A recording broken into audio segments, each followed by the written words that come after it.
Y seguramente usted sabe que uno de los pilares más reconocidos dentro del judaísmo es Maimónides, el Rambam, ¿sí?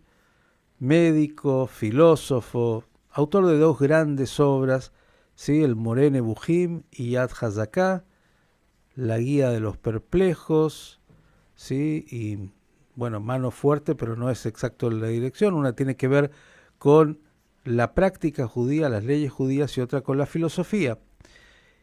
Y el idioma en el cual escribe cualquier pensador habla mucho de la cultura en la cual está de alguna manera inserto, y eso influye también en sus escritos y en su pensamiento. Maimónides escribió fundamentalmente en árabe, pero he aquí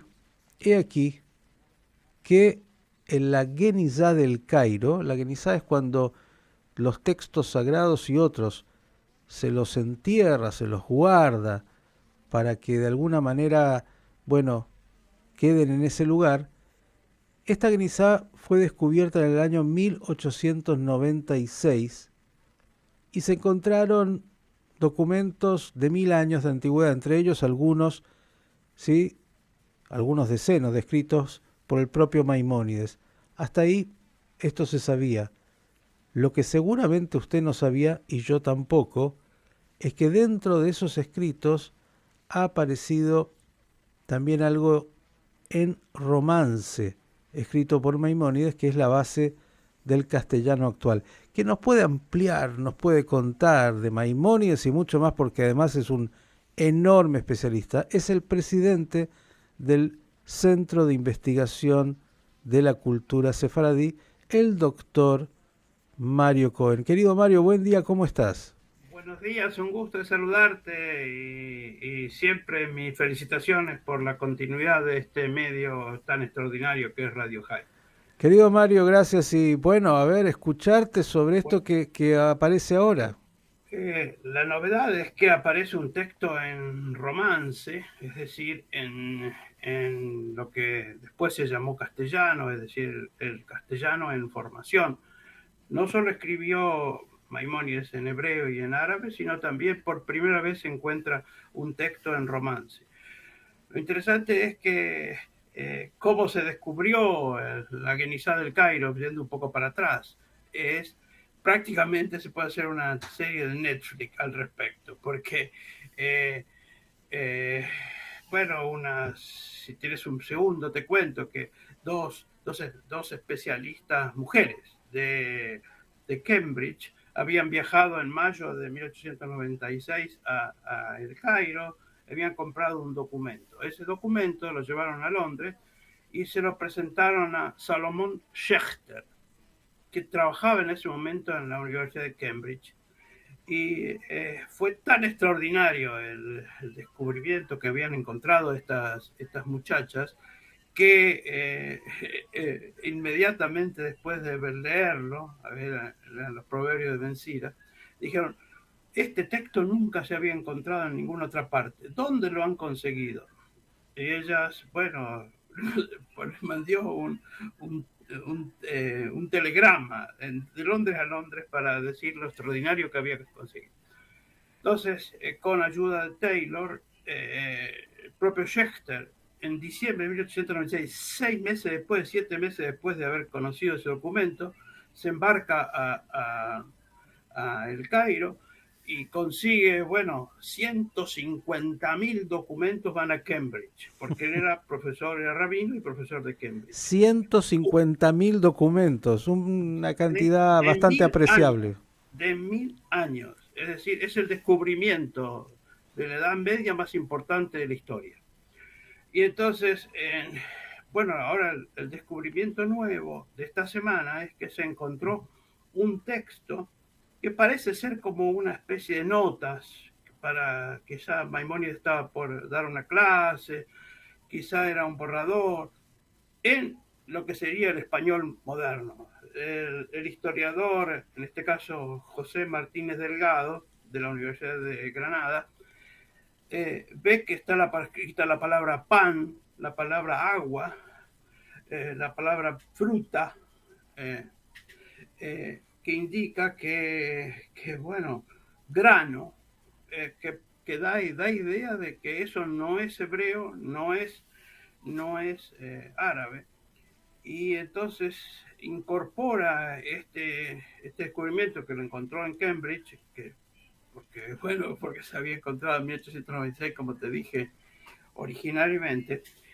Y lo novedoso es que por primera vez tenemos un texto en español, diríamos, en español moderno. O sea, hoy lo llamamos español o castellano. En esa época era una lengua en formación, no es exactamente igual que en el siglo XII, no es igual a lo que tenemos hoy. Lo extraordinario de la historia es que nosotros no conocemos cómo escribía Shakespeare, no conocemos cómo escribía Cervantes, pero sí conocemos cómo escribía Maimónides, gracias a este descubrimiento. Y Digamos algo, Mario, que es importante a lo que estás diciendo, ¿no? Muy importante para todos. 150.000, ¿sí?, escritos, aunque ya están hace más de un siglo, de alguna manera es un tiempo que se sigue investigando sobre esos escritos, por eso aparece ahora. correcto, correcto. Y yo creo que son varias generaciones. Dentro de varias generaciones también van a aparecer nuevos descubrimientos. Es decir, solo la datación y quién escribió cada documento, eh, a quién se lo dirigió, por qué se lo dirigió, etcétera. Eso puede llevar, yo creo que nuestros nietos van a todavía conocer algún nuevo documento de Maimónides. Y bueno, es extraordinario, ¿no es cierto?, ver el de puño y letra, El menú que estaba pidiendo para almorzar Maimónides en este caso, porque dijiste algunas cosas que tienen que ver con alimentos. Mario, quiero un minuto, ya que estamos hablando de Maimónides y más allá de este escrito en romance, que es un poco el origen del español. Sabemos que la gran obra de Maimónides está en árabe y en hebreo, pero en árabe fundamentalmente.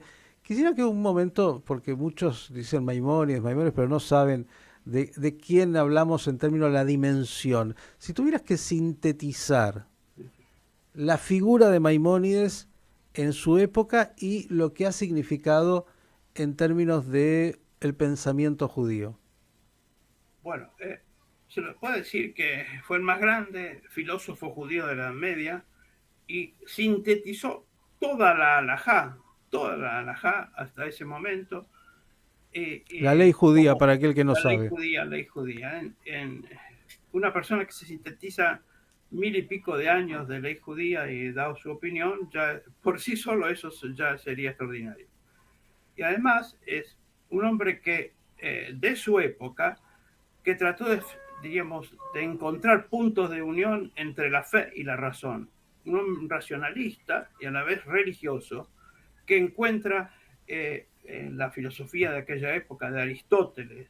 Trata de encontrar puntos de unión, diríamos, entre Moisés y Aristóteles a través de Moreno y Bujín. De alguna manera es encontrar, digamos, la filosofía judía y con la filosofía de la época. Es uno de los más extraordinarios filósofos de la época.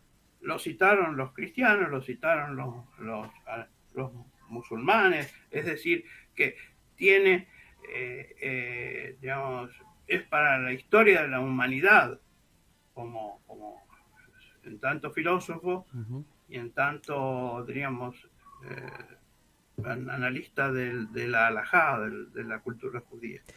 Y también como Agreguemos médico. eso, Ahora agreguemos el lado médico eso, también. la parte, además un médico enorme, destacadísimo. Y si querés, dos o tres máximas respecto a Maimónides médico, es decir, la alegría cura, la tristeza, la tristeza enferma, no hay enfermedades, hay enfermos. Eh, Imagínate tú, quizá la pandemia que hemos tenido, si se hubieran seguido tres, cuatro digamos, De las consejos de Maimónides, quizá no hubiera existido, ¿no? Ujú. Vivir en lugar aireado, vivir en lugar soleado, tomar el agua siempre hervida, cosas así, lavar las manos. lavar las manos, ni los médicos hasta el siglo XIX se lavaban las manos. Eh, Quizá si hubiéramos